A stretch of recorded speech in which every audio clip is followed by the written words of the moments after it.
تو میرا اللہ کہے گا اب آؤ ایک بات باقی ہے وہ تمہیں دینا چاہتا ہوں، نہیں چاہیے حرج ہے، کنا تک راضی ہو گئے، تو میرا اللہ کہے گا اب آؤ ایک بات باقی ہے وہ تمہیں دینا چاہتا ہوں۔ اور سارے اہل جنت کو جنت الفردوس کا ایک میدان ہے جس کی لمبائی چوڑائی کو اللہ کے سوا کوئی نہیں جانتا، وہاں عورتوں کو ایک طرف مردوں کو ایک طرف بٹھا کر پھر اللہ اعلان فرمائے گا عبیدی و وفدی و جیرانی، میرے مہمان، میرے پڑوسی، میرے بندے میری ملاقات کو آئے ہیں، انہیں کھانا کھلاؤ۔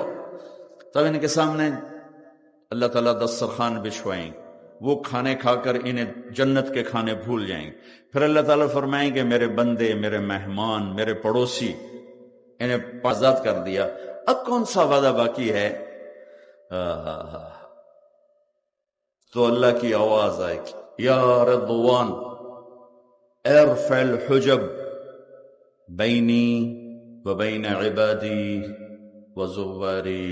اے رضوان میرے اور میرے بندوں کے درمیان پردے ہٹا دے۔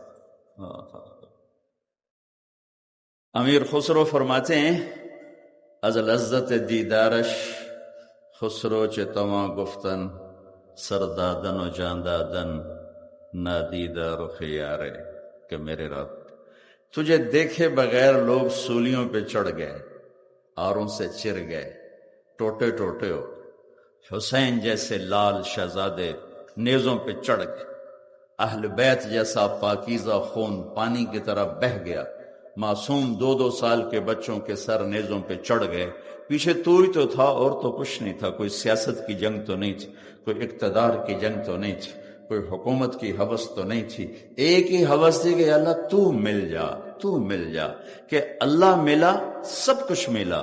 اللہ نہ ملا رب ذوالجلال کی قسم کچھ نہ ملا۔ 7 بر اعظم لے لو اور اللہ کھو دیا، ہارا ہوا انسان ہے، ہاری ہوئی خاتون ہے،